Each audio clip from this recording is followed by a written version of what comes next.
السلام علیکم دوستوں ساتھیوں، میرا نام نوید احمد خان ہے اور آپ میرا یوٹیوب چینل دیکھ رہے ہیں۔ دوستوں، جیسے کہ آپ لوگوں کو پتہ ہے کہ آج کل انڈیا میں خاص طور پہ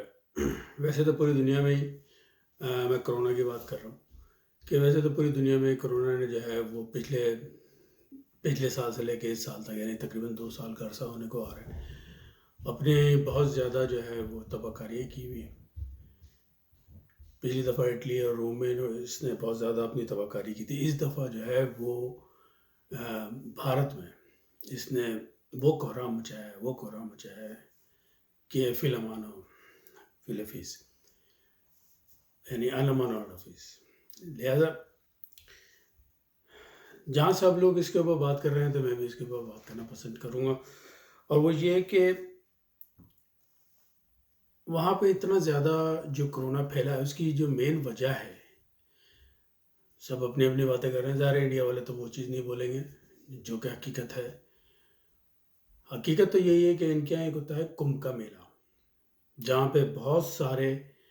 ہندو جو ہیں، مطلب جو بہت زیادہ مذہبی قسم کے ہوتے ہیں وہ، اور نان مذہبی بھی میلہ لگتا ہے، وہ تو سالانہ بہت زیادہ لوگ آتے ہیں، کروڑوں کے حساب سے، لاکھوں کروڑوں کے حساب سے لوگ آتے ہیں، تو وہ اس کو کہتے ہیں کمبھ کا میلہ۔ یہ ان کا ایک ریلیجیس میلہ ہوتا ہے۔ وہاں پہ ان لوگوں نے گیدرنگ کی، اور اگر آپ تصویروں میں دیکھیں آپ جا کر کے تو آپ کو پتہ چلے گا کتنی زیادہ تعداد میں ان لوگوں نے شرکت کی، اور کیا کہتے ہیں اس میلے میں انہوں نے پارٹیسپیٹ کیا، آئے اور اپنی مذہبی رسومات جو ہے وہ ادا کی۔ اچھا جی، وہ تو سب صحیح ہے، لیکن اس کا نتیجہ کیا نکلا؟ اس کا نتیجہ یہ نکلا کہ بھارت میں جو کرونا وائرس ہے تو اتنی بری طریقے سے پھیلا ہے کہ وہ کنٹرول ہونے میں نہیں آ رہا۔ ویسے تو خیر اللہ تعالیٰ سب کو بچائے، ہمیں بھی بچائے، سب کو بچائے، انڈیا والوں کو بھی بچائے، کیونکہ انسانیت کے ناطے ہمارا تو یہی کام ہے کہ ہم جو ہے وہ ہر ایک کی خیر و عافیت کے لیے دعا کریں۔ لیکن مین چیز یہ ہے کہ یہی انڈیا ہے جس نے مسلمانوں کو کہا گیا کہ یہ مسلمانوں کا وائرس ہے، یعنی کرونا وائرس جو ہے مسلمانوں کی وجہ سے آیا ہے۔ کیسے؟ کیونکہ ہمارے ایک جماعت ہوتی ہے جسے تبلیغی جماعت کہتے ہیں، سب جانتے ہیں اس بات کو۔ تبلیغی جماعت والے جو ہیں وہ گروپ بنا کے 8-10 لوگوں کا ایسے کچھ گروپ بنا، کبھی زیادہ بھی ہو جاتے ہیں کبھی کم بھی ہو جاتے ہیں، ایسے گروپ بنا کے وہ لوگ جو ہیں وہ مختلف علاقوں میں جاتے ہیں، مسجدوں میں پڑھاؤ کرتے ہیں، اور پھر جو ہے وہ گھر گھر جا کے تبلیغ کرتے ہیں۔ تو ان کا یہ تھا کہ جناب ان کی وجہ سے ہی کرونا پھیلا ہے، اس کی وجہ سے ان کے پابندیاں بھی لگائی گئی، اور بہت سے لوگوں کو تبلیغی جماعت والے جو تھے جو کہ ایک اچھے کام کے لیے نکلے تھے ان کو گرفتار بھی کیا گیا، آج تک وہ گرفتار ہیں۔ ٹھیک ہے، اور یہ زیادہ تر یہ کہاں پہ ہوا؟ یہ ہوا جناب اتر پردیش میں۔ اتر پردیش جو ہے وہ انڈیا کا بہت بڑا پروونس ہے، صوبہ ہے، اور اتنا بڑا صوبہ ہے کہ اگر میں اس کو اس طریقے سے مثال دوں کہ پاکستان سے تھوڑا ہی سا چھوٹا ہوگا، زیادہ نہیں، تو اتنا بڑا صوبہ ہے یہ کہ اگر اس کو ہم الگ کر دیں انڈیا سے تو وہ ایک الگ ملک بن سکتا ہے۔ تو وہاں کے جو وزیر اعلیٰ ہیں، پردھان منتری، تو انہوں نے ہی یہ اسلام جو تبلیغی جماعت والے تھے ان کے اوپر پابندیاں لگیں، اور جب یہ کمبھ کا میلے کی بات آئی اور ہندوؤں کے مذہبی تہوار کی بات آئی تو وہاں پہ وہ خاموش ہو گئے۔ ان سے جب کہا گیا کہ اس کے اوپر پابندی لگائیں آپ اور یہ گیدرنگ نہ ہونے دیں، تو انہوں نے یہ بات نہیں مانی، نہ مطلب یہ کہ کسی کی بھی بات نہیں مانی، اور انہوں نے بولا کہ نہیں جناب، ہم یہ تو مذہبی عقائد ہیں ہمارے، اور ہم اس چیز کو منع کریں گے تو لوگوں کے مذہبی عقیدے کو ٹھیس پہنچے گی، ان کے جذبات کو ٹھیس پہنچے گی۔ اینیوے، تو وہ ہوا یہ کہ اس کی وجہ سے پورے انڈیا میں بیڑا غرق ہو گیا۔ لوگ کرونا کی وجہ سے اتنے مر رہے ہیں کہ آپ کی سوچ ہے۔ اب میڈیا میں جو بتا رہے ہیں وہ یہ بتا رہے ہیں کہ جناب جیسے مثال کے طور پہ اگر میڈیا میں 2 سے 3 لاکھ بتا رہے ہیں، جو کہ میں بھی سن رہا ہوں، پورے انڈیا کی بات کر رہا ہوں، لیکن حقیقت یہ ہے کہ وہاں کے لوگوں سے اگر آپ بات کریں، ان سے ملیں، تو وہ یہ بتاتے ہیں کہ یہ جو تعداد بتائی جا رہی ہے یہ تو کچھ بھی نہیں ہے، نتھنگ، بہت زیادہ، اس سے بہت زیادہ۔ تو یہ حالت ہو گئی ہے کہ وہاں پہ شمشان گھاٹ جو ہے وہ اویلیبل نہیں ہے لاشیں جلانے کے لیے، قبرستان اویلیبل نہیں ہے لوگوں کو دفنانے کے لیے، اور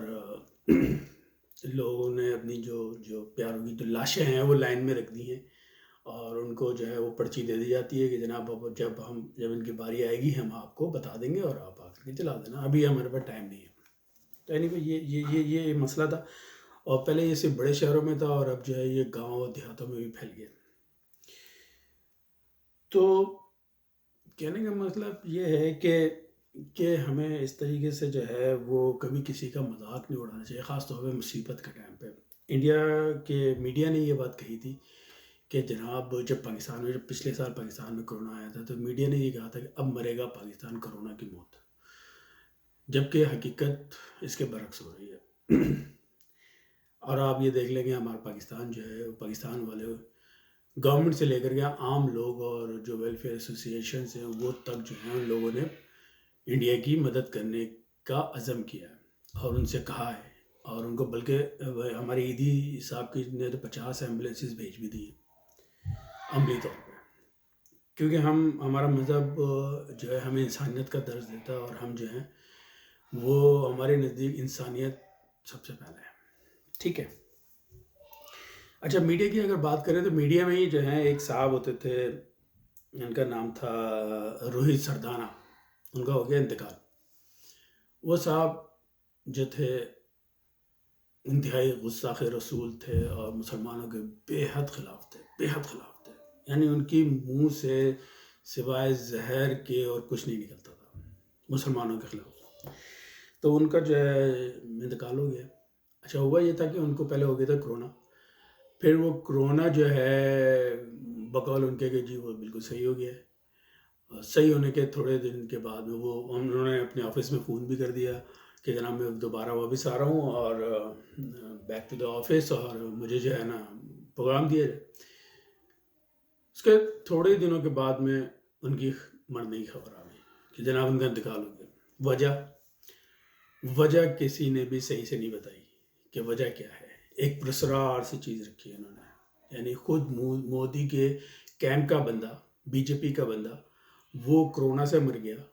اور کسی نے اس کو تصدیق نہیں کی کہ وجہ کیا ہوئی ہے، ہوا کیا۔ یہی کہا گیا کہ جناب وہ ہارٹ اٹیک سے مرا، جبکہ ہارٹ اٹیک سے نہیں مرا۔ اندرونی جو خبریں ہیں وہ یہ ہیں کہ کیونکہ وہ ایک نوجوان آدمی تھا، جوان آدمی تھا، اور اسٹارٹنگ میں آپ کو معلوم ہے کہ پہلے جو ہے وہ ضعیفوں کو لگ رہے تھے، ایک ایج کے حساب سے لمٹ کر جو ہے نا وہ ویکسین لگائی جا رہی تھی۔ انہوں نے ذرا 2 نمبری کر کے پہلے ویکسین لگوا لی، اور کچھ ایسی دوائیاں جو ٹیسٹ نہیں ہوئی تھی وہ بھی کھا لی تاکہ ان کا کرونا جلدی سے صحیح ہو جائے۔ تو اس کا نقصان یہ ہوا کہ ان کا دل بند ہو گیا، ہارٹ فیل ہو گیا، اور وہ اس جان فانی سے کوچ کر گئے۔ پر اب میں آپ کو تھوڑا سا اور بتا دوں کہ وہ انڈیا کا ایک ٹی وی ہے آج ٹی وی، اس کے اوپر ایک پروگرام کرتا تھا دنگل کے نام سے۔ تو اگر کسی صاحب کو دیکھنے کا شوق ہو تو وہ جا کر کے یوٹیوب پہ یہ پروگرام لگا کے دیکھ سکتا ہے، اس کو مل جائے گا، پتہ چل جائے گا کہ یہ سردانا صاحب کون تھے۔ اچھا جی، تو دوسری جو ایک اور چیز ہے وہ یہ ہے کہ پاکستان کے حوالے سے کہ ہمارے جو پرائم منسٹر صاحب ہیں عمران خان صاحب، تو آج کل وہ بہت خوش ہیں۔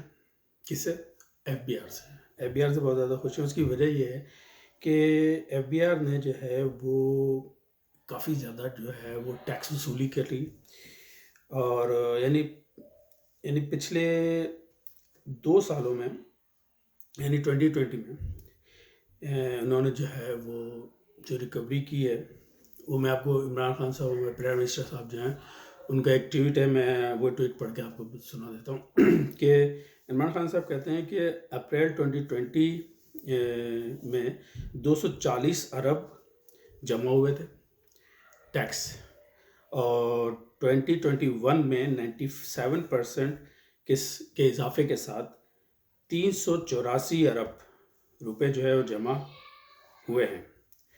میں ایف بی آر کی کوششوں کو سراہتا ہوں۔ جولائی اور اپریل کے دوران مجموعی طور پہ 3780 ارب جمع ہوئے، جو کہ گزشتہ برس کے